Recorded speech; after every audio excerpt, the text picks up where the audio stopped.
Please subscribe to Facetv Africa and turn the notification on. Facetv Africa, ẹ jọ̀ọ́ ẹ subscribe, hete. Face TV Muswobi. Good human beings that are talented, motivated, and a great leader. There are so many unrewarded talents. It's like a proverb across the world. But character matters, commitment, loyalty, and dedication. Yemi, thank you. You have shown that. You've demonstrated that all along. And it's a great thing that I've enjoyed. To our dear wife and sister,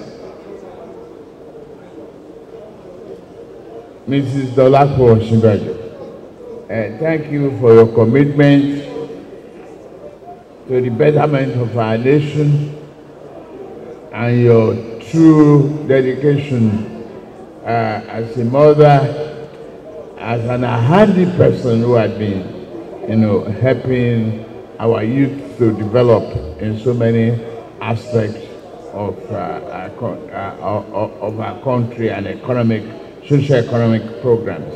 Thank you.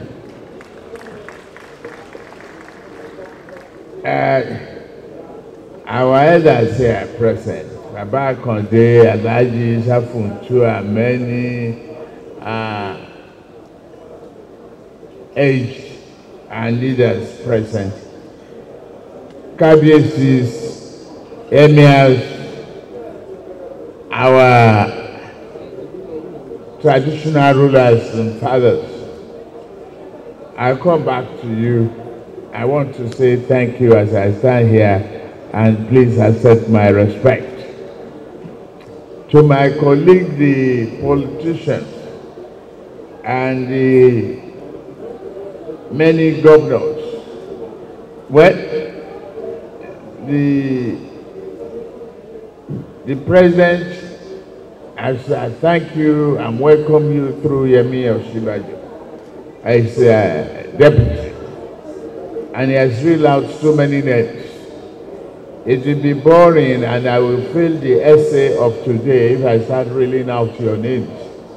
So, and I have never taken failure on my birthdays. So please let me just keep the listing of the names. I want to say thank you to all your governors, all the governors. I've seen all of you, members of the House of Assembly elect, National Assembly elect. And I want to say thank you to Adam Oshiomole.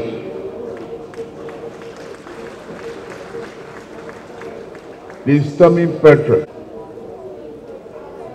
I won't talk about my regular joke about him today,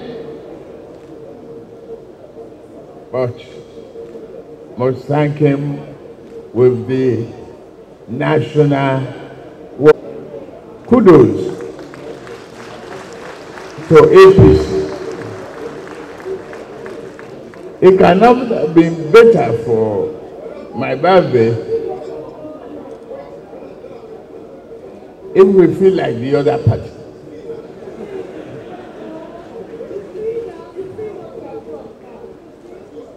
But I'm excited because we wallop them.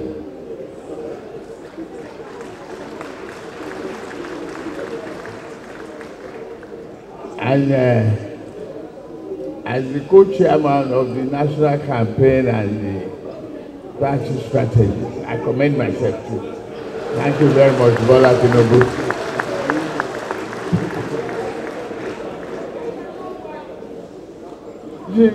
Bisi Akande, Baba Omo Kekeke, and the founding pioneer chairman of the APC. I know we take you through several turbulent moments, but I'm sure you are very proud and happy of what we are pushing today and what we have seen today and how we are creating the steps for the next level. May God continue to spare your life to greatness. Thank you very much for being here. I could see all the commitment, and we'll be with you to take a bite later on this. The leaders that I depend on, they are all here. Prince Olusi led the delegation. Thank you. But I don't past 50 years.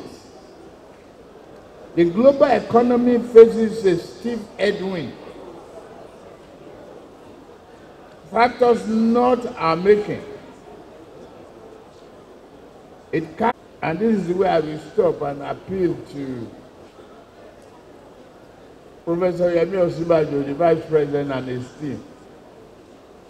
Put a huge question mark on any increase on VAT, please. If we, from the political convention now underway, even without Brexit, the EU itself is going through a rough patch. Eurozone may already be in recession. Stock market experience wide swings that speak to an underlying weakness and pessimism about the immediate future. Forecasters are predicting global recession within the next 12 to 18 months. I render these observations not to frighten us, but because they ring true. Wisdom requires that we accept reality instead of obscuring it. Under the cloak of wishful thinking, we cannot just obstruct.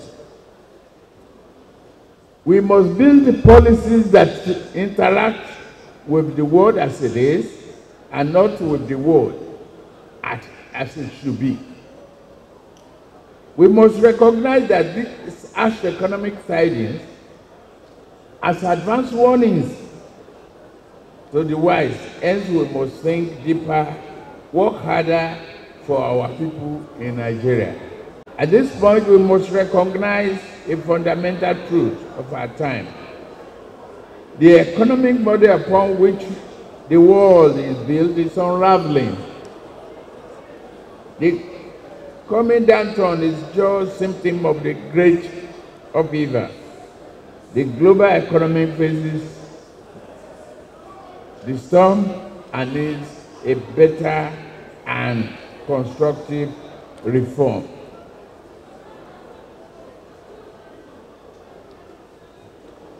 Wages stagnate while prices are on ceaseless march upward.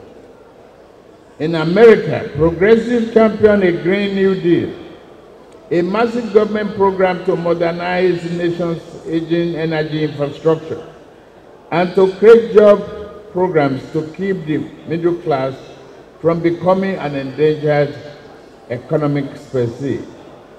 In France, the Yellow Vest protests austerity policies of the Macron government. Their protest is popular. Brexit, no matter how misguided, was in large part a premier scream by people who fear the EU was responsible for their diminished economic conditions. The frustrated British would have been more accurate had they pointed a finger to the culprit closer home. The austerity measure and policies of the Conservative Party, Tory Party in the last 2 years.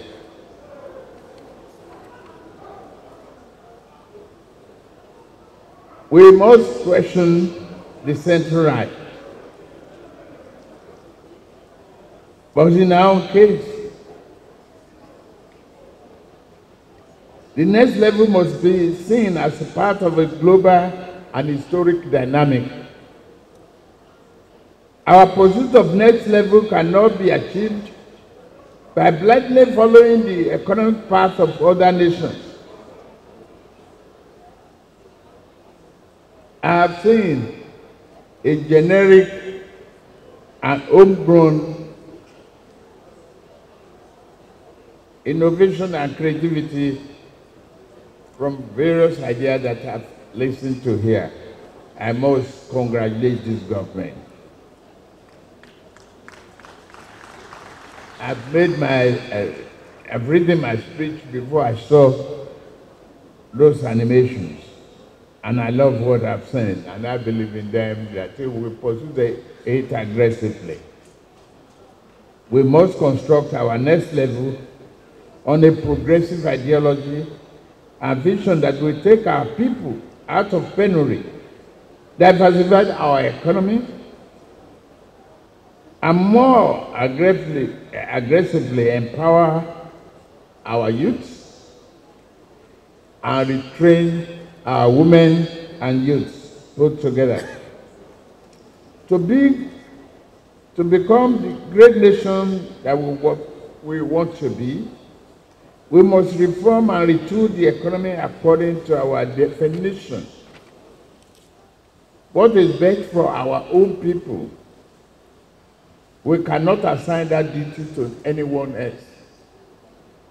Here I must ask for a little liberty to amend the fine title of this colloquium. The title is Work for the People.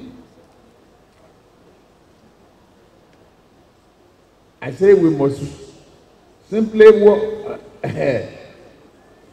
We must simply do more than that.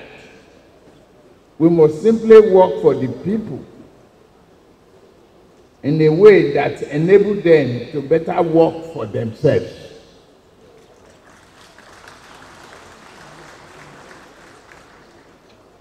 We must amend our basic ideas about the economy. We must divorce ourselves from our fixation with the GDP, all those rates and similar statistics. These were initially intended to be indicators, suggestive measurements. However, we have misinterpreted these items to be roadmaps. These roadmaps, by treating them as if they were the destination in itself. No! Let's create our value here. The dominant train of thought has made the people servant to the dictates of abstract economic theories. In a more effective system, the economy will be fashioned to serve the concrete needs and legitimate aspirations of the people. Our economy must be redefined to be an efficient yet moral social construct, with the primary goal of optimizing long-term welfare of our people through sustained, productive, and full employment of labor, land, capital, and natural resources. In the current global context, the best translation of laissez-faire economics is, let's say, poor economics. We defeated that ideology last election, what I call container economics. To believe that we're out at our best, everyone must focus on what we could do here at home. How can we transform our God-given resources to raw materials to produce things for ourselves? But that brings us to the topic you have discussed. The most single important sector for the government is infrastructure. And I'm glad you made that your priority, our priority. But the most single important item of them is power. Power has been the greatest discovery of humanity in the last 1,000 years. There's no success you can achieve without power. You can't industrialize this country. Look around and see the density of vehicles around you. How many of these are we producing here? Even the paint on them, the brake pads, the wheels, the exhaust pipe are not made in Nigeria. Whereas we can do it if we rededicate ourselves to reforming the electricity of this country. I believe the second Buhari administration will work to increase electricity generation. I've heard that.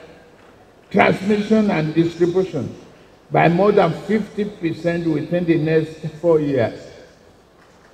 It's a challenge that we must go through, and we all must be held responsible for this. We require serious and bold reform. Whatever is happening to our gas, we have abundance of it. If it is tax reform or tax exemptions or tax incentives, let's find a way to use that gas and not flare them, to industrialize our country.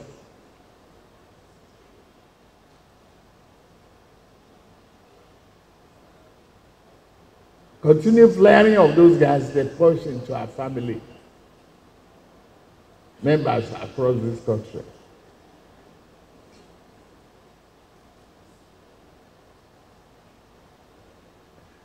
I know we can do the pipelines, the network of pipelines that we inherited as a functional. And we are no longer a military regime when they promised that our prosperity was in the pipeline, and those Niger Delta boys started breaking them up, looking for the prosperity. They now know that it's empty and dangerous. They don't do it again. For the electricity, the PDP administration shared out generation and distribution, leaving transmission in carcass without deeply thinking and evaluating the impacts and consequences of the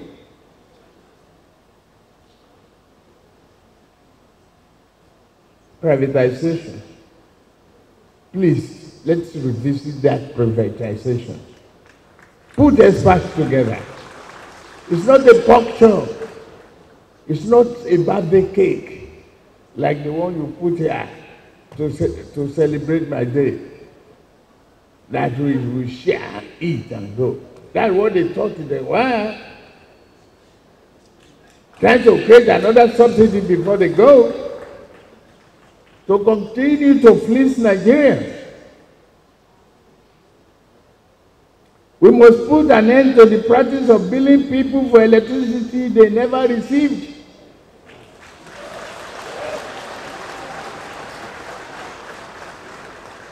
We must show them that that practice is the vestige of the past. A person should be charged accurately and only for the power that they use.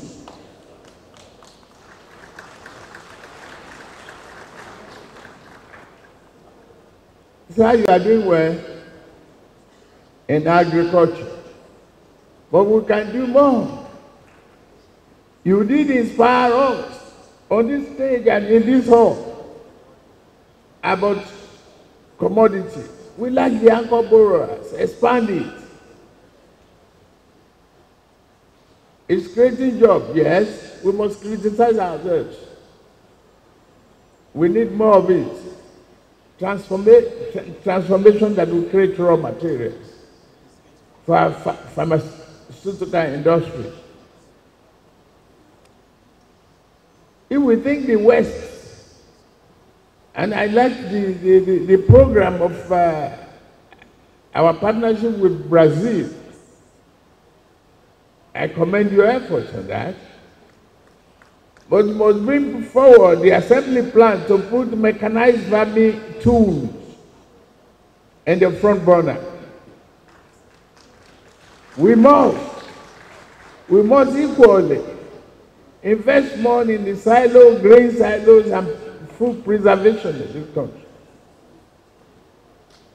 What exactly?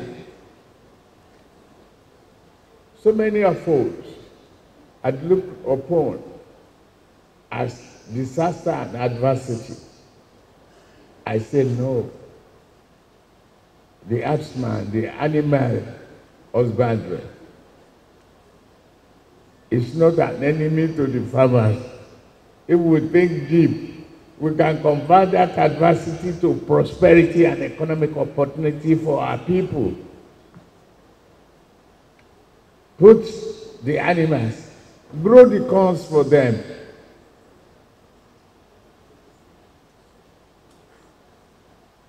And we create an abattoir, use the hide and skin processes to create beautiful bags being carried by our wives and our daughters. It's an economic opportunity, not a misfortune. Let's think and find a way to convert that opportunity to job creation, economic prosperity for our country. In working to transform the face of our economy, we must enact policies that encourage industrialization and modernization, as you've stated here. Go ahead. We will support and continue to support this government.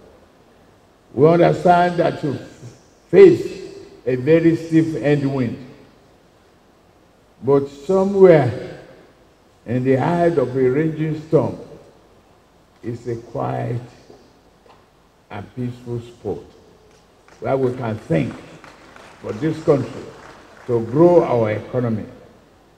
Our goal is nothing less than enabling people to enjoy life free of penury and lack.